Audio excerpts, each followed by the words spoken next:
النهارده هنعمل فراخ مشويه بتتبيله برتقان خرافيه، هتدينا طعم مسكر مدخن وحادق في نفس الوقت، هيخليك دايما عايز تعملها. صدقوني احنا متاكدين ان انتم ما عملتوهاش قبل كده، هتعجبكم جدا. لازم تكملوا الفيديو عشان فيها كام تكه خرافي. يلا نوريكم الطريقه بسرعه. السلام عليكم. هلوز السلام عليكم. هنبدا بالدجاجه. قول. وطعميه.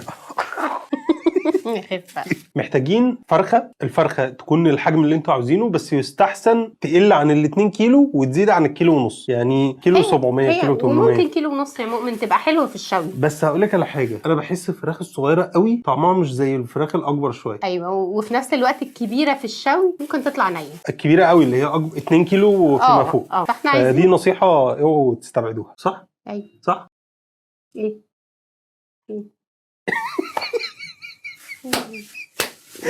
يلا. المهم ان الفرخه تبقى متقطعه على 4 ونقعينها في ميه وليمون، وبلاش خل عشان بيخليها زفر، حوالي ساعتين كده ولا حاجه، ميه وملح وليمون. هناخد الفرخه بتاعتنا بقى نبتدي نعمل فيها شقوق عشان تشرب التتبيله. الصدر هنفتحه، بعد كده نعمل برده فيه ايه شقوق. برده الورك هنفتحه عشان برضو يشرب التتبيل. عامة هي فراخ ماما بتحب التوابل جدا. فراخ من غير توابل قمة الزفار، فراخ متبلة صح عظمة. احنا بنعمل عظمة. انت عظمة ذات نفسك، امال ايه اللي هتعمليه؟ هو تنسوا الكبدايه والقنصايه عشان بحبهم. هنستخدم بقى فوطه مطبخ، هننشف الفراخ كويس جدا من اي سوائل. الكبدايه والقنصايه دول بحبهم جدا. انا مش شايفه يا مؤمن. انت مش بتحبيهم؟ لا بحبهم، بحب اي حاجه. انت بتحبيني؟ نبدا بقى يلا. هو انت اللي مش متفاعله معايا النهارده؟ هتفاعل معاك والله، بس ما سمعتنيش. قلت ايه؟ مش قايل تاني. لا والله قول بس. بقول لك قول تاني. بتحبيني؟ بتحبي طبعا اي حاجه. طب وانت حاجه؟ انت مش اي حاجه، انت كل حاجه يا مؤمن. نصنع التتبيله.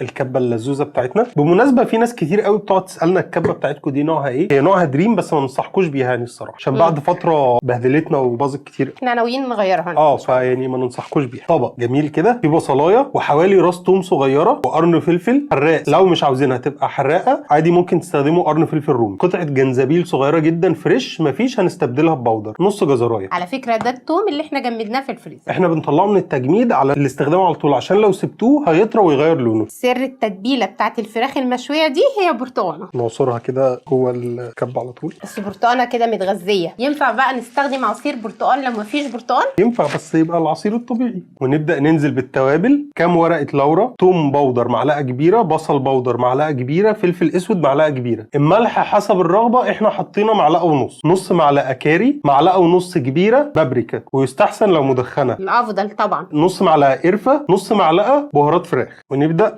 نديهم خفقه تمام، ضربا مبرحه.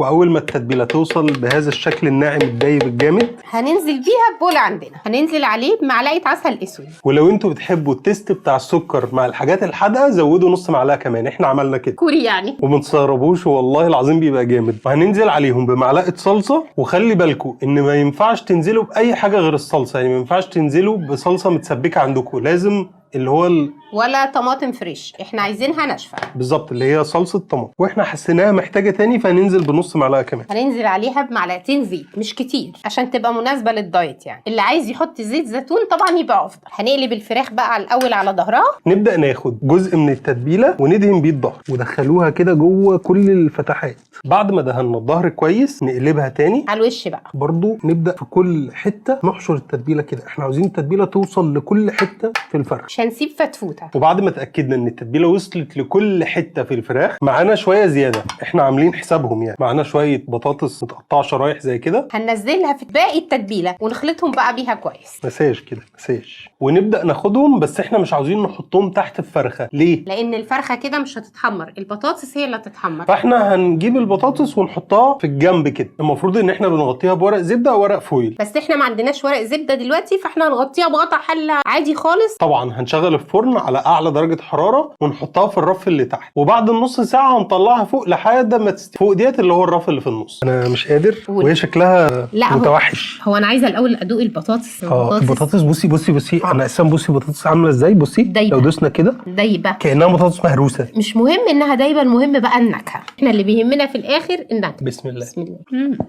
ايه ده ايه ده يا مؤمن؟ بجد احنا اول مره في حياتنا نعملها، حكايه. بس مستحيل تبقى اخر مره، مستحيل. انا هجرب التتبيله دي للبط. دايبه دوب. ايه ده؟ بصي طلعت العظمه بس من كتر ما هو دايب. ايه ده؟ فيها طعم مزازه وطعم سكر. بصي يا ماما، والبرتقال؟ العسل مسكرها، البرتقان ممززها سنه ومسكرها، التوابل والملح والثوم والبصل قاطعين كل ده خط كده. وساعات الفراخ كده بيبقى فيها تيست كده، طعم في الاخر، نكهه زفره سنه. زفره سنه، مش هتلاقوها نهائي. لا لازم تجربوها بجد. وللناس بقى برضو اللي بتتكلم على اكل هيلسي بقى هتعجبكم. اكل هيلسي ومش هيلسي وكل حاجه. اه. يعني هي عامه نستخدمها فيها معلقه زيت، تقدروا تستبدلوها من غير زيت خالص لو عايزينها صحيه 100%، هتديكوا برضو نفس النتيجه، وممكن تحطوا معلقه زيت زيتون والنتيجه هتبقى تحفه. هي تتبيله بيرفكت والله العظيم، عظيمه. مع طبق رز بقى روعه. كده بقى الدايت طعمها جامد، صحيه، دمتم سليمين وبالهنا والشفا. بس لازم تجربوها ان شاء الله هتجربوها. الى اللقاء.